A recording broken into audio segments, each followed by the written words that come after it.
Will, what's up, Will? He says, Bradley, on LLP, you mentioned that, which is Local Lease Pro, guys.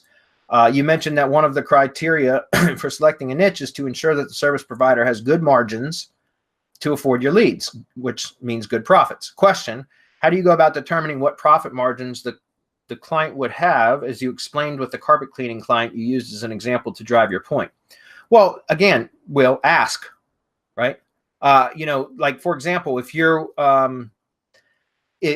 are looking for, well, first of all, you got to think about the type of businesses, like, the carpet cleaning, they're very, very small margins for the most part, right? So it's hard to justify marketing costs, especially lead generation costs for carpet cleaning companies. But like tree services, it's almost all labor, right? It's very, very rarely is there ever any material costs other than fuel, right? And in paying for labor for the workers and stuff like that. But there's very rarely ever like any material costs. Remodeling leads, think about a kitchen remodel, right? A kitchen remodel, like on the low end, an average kitchen remodel is about $30,000. And typically most general contractors and remodeling contractors have about a 20% markup, right? So if it's a $30,000 job, and again, about the average is a 20% markup margin, right?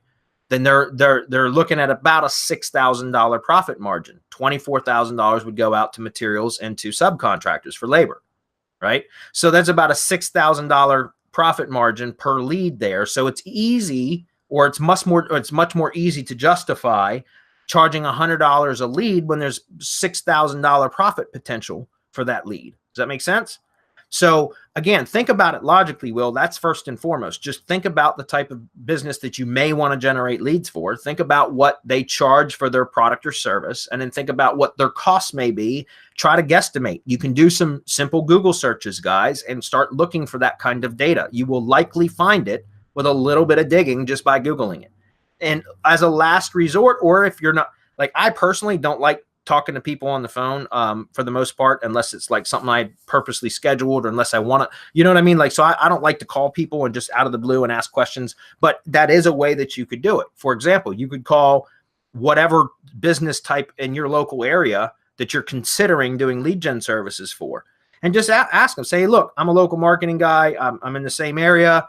I'm not calling you to sell you anything. I'm literally calling to ask you some questions about your type of business, because I'm considering getting into marketing for this type of business, and I'd just like to know a little bit more about your industry. Would you be willing to answer a couple questions? Send somebody a gift card for $20 or something like that to Starbucks or to a local restaurant, and then call them after you know that it's been delivered, right? And then say, hey, I'm the guy that sent you the $20 gift card. Would you mind answering a couple questions about your business? Because I'm looking to get into marketing for that. I'm not trying to pitch you on anything. That's why I sent you a $20 Starbucks gift card. Would you mind taking a few minutes, right? Butter them up first by giving them something like that. I've done that in the past, guys, and it works.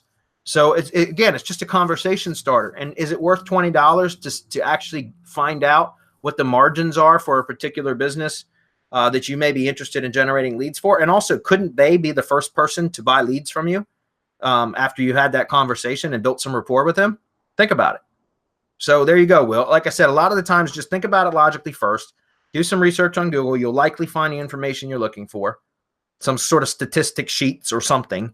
And then lastly, you could always just send somebody a small gift, or, I mean, you can just do a straight cold call. But if you want to kind of butter them up first, remember the law of reciprocity. When you give somebody something for nothing, and you're not trying to pitch them on, like, a lot of you guys know probably from prospecting and trying to sell marketing services, we're always taught that we should lead with something free first, and then you try to sell them something. Well, what if you give them something free first and you don't try to sell them anything? You just want to ask them a question. Like, you'll probably close that sale because you're not selling anything. You know what I mean? So I would try that. Okay. What I've also done is I just have people call as a customer, as a just typical customer to get a quote. Just so that I have. That won't reveal what the profit margin is. No, it won't reveal the profit margin, but it gives you an idea. If you have a quote and you know the general markup, which is 20 to 30% across the board, sometimes 10, but it's generally 20 to 30, then you know more or less where you are. That's true.